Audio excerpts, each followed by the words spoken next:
चलते हैं उत्तराखंड देहरादून के एक आयुर्वेद इंस्टीट्यूट में अनुशस्त्र एवं पंचकर्म चिकित्सा पर एक महत्वपूर्ण सेमिनार का आयोजन किया गया। उत्तराखंड आयुर्वेद विश्वविद्यालय और यूकास के सहयोग से आयोजित इस कार्यक्रम में एक्सपर्ट ने आयुर्वेद की बढ़ती वैश्विक स्वीकार्यता पर चर्चा की। मुख्य अतिथि कुलपति प्रोफेसर अरुण कुमार त्रिपाठी ने कहा, विश्व स्तर पर आयुर्वेद पद्धति का प्रभाव बढ़ रहा है, जिससे उत्तराखंड अग्रणी भूमिका निभा रहा है।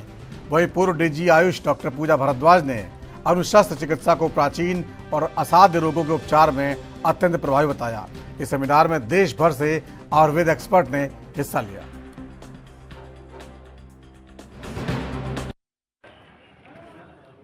सर, आज का ये कार्यक्रम है, इसमें मुख्य विषय और इसका उद्देश्य क्या है सर? इसमें शिवालिक आयुर्वेदिक कॉलेज के द्वारा ये यूकास्ट के सभागार में आयोजित अणुशस्त्र विषय पर वर्कशॉप आयोजित किया जा रहा है। आयुर्वेद में शल्य चिकित्सा विषय के अंतर्गत अणुशस्त्र चिकित्सा की विधियां हैं, जिसे पैरासर्जिकल प्रोसीजर्स कहा जा सकता है, जिसमें क्षार कर्म, जलौका, अग्निकर्म, विश्रावण ऐसी अनेक विधियां वर्णित हैं। क्षार कर्म जो आज के समय में बहुत पॉपुलर हो रहा है, भगंदर और बवासीर जैसी चीज़ों में जो धागा के माध्यम से क्षार सूत्र चिकित्सा की जाती है या क्षार कर्म का प्रयोग किया जाता है। इसी प्रकार से ऐसे बहुत शोथ संबंधी रोगों में या जिसमें इन्फ्लेमेशन होता है, पेन होता है, स्वेलिंग होती है, वहाँ पर जलौका का उपयोग बहुत अधिक किया जा रहा है।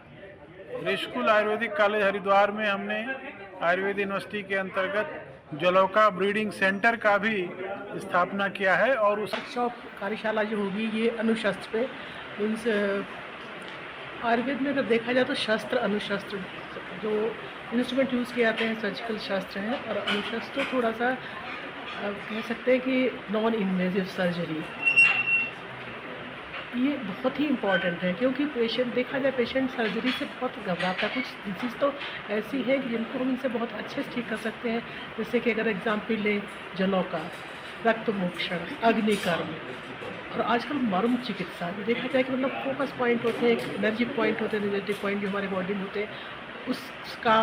और उसके अलावा जो हम क्षार सूत्र को तो नहीं कह सकते इसमें, लेकिन एक्चुअली इनमें एक तो हॉस्पिटल स्टे पेशेंट का बहुत कम होता है, ना के बराबर होता है। कोई भी सर्जिकल प्रोसीजर नहीं होता तो पेशेंट मतलब ब्लीडिंग है, ट्रॉमा है, ये सब नहीं होता है, जल्दी रिकवरी होती है।